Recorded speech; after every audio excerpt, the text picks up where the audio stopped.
السلام علیکم، welcome to IRT۔ ناظرین، سرپرائز پر سرپرائز، کرلس عثمان فینس کے لیے ایک خوشخبری۔ کرلس عثمان سیزن 5 کی قسط نمبر 149 کا دوسرا اور نیا ٹریلر جاری کر دیا گیا ہے، جس سے گزشتہ ٹریلر کی کافی ساری کنفیوژنز دور ہو گئی ہیں۔ مگر دوستو، جیسا کہ ہم نے پچھلے ٹریلر میں بھی ایسا ہی انکشاف کیا تھا کہ اگلی قسط میں مداحوں کو بہت سے سیڈ سینز دیکھنے کو ملیں گے، تو دوسرے ٹریلر میں بھی ہمیں کچھ ایسا ہی دیکھنے کو ملا، جس میں بائندر بے اور کارا علی کی شہادت سر فہرست ہے۔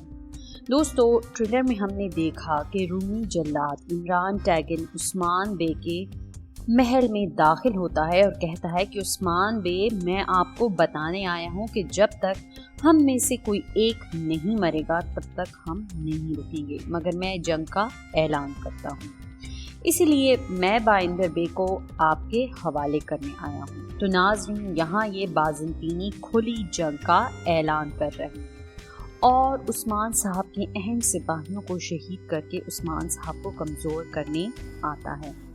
مگر دوستو، یہ وقتی طور پر عثمان صاحب کو کمزور کرے گا، مگر عمران ٹیگن اس وقت اپنی طاقت کے نشے میں ہے اور عثمان صاحب کی طاقت کا اندازہ نہیں لگا سکتا۔ یقیناً عثمان صاحب بھی جنگ کریں گے، مگر اس کے لیے اسی طرح کے جال بنا کر پھنسائیں گے جیسا کہ پچھلے دشمنوں کو انہوں نے مات دی، ویسے ہی اس کو بھی عثمان صاحب کے ہاتھوں منہ کی کھانی پڑی۔ ناظرین، اس کے علاوہ ہم نے دیکھا کہ ڈرامے میں ایک اور بڑی ڈیولپمنٹ ہونے جا رہی ہے، اور وہ یہ ہے کہ تاج الدین نویان کی کردار کو ختم کر دیا جائے گا، کیونکہ ایک منظر میں ہم دیکھ سکتے ہیں کہ عثمان صاحب تاج الدین نویان کا سر کچل رہے ہوتے ہیں، تو یقیناً اب یہ کردار بھی سیریز سے ختم ہو جائے گا۔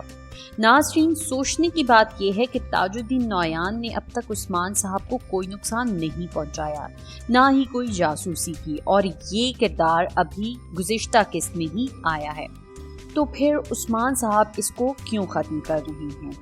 تو ناظرین، ہمارا یہ خیال ہے کہ شاید اس کی سب سے بڑی وجہ یہ ہے کہ جو دور سلطنت عثمانیہ کا اس وقت دکھایا جا رہا ہے، اس دور میں منگولوں سے ان کا اتحاد ہو چکا تھا، اور اس وقت عثمان صاحب کی جنگ بازنطینیوں سے تھی۔ عثمان صاحب کا سب سے بڑا دشمن روجر دی فلور تھا، جو کہ رومی جلاد تھا۔ جی ہاں دوستو، یہ وہ رومی جلاد ہے جس کو آپ سیریز میں عمران ٹیگن کے طور پر دیکھ رہے ہیں۔ دوستو، رہی بات منگولوں کی، تو ہمارے خیال سے تاج الدین نویان کا کردار ختم کرنا اس بات کی پیشن گوئی کر رہا ہے کہ جلد ہی ڈرامے میں امیر چوبان کی انٹری ہونے جا رہی ہے۔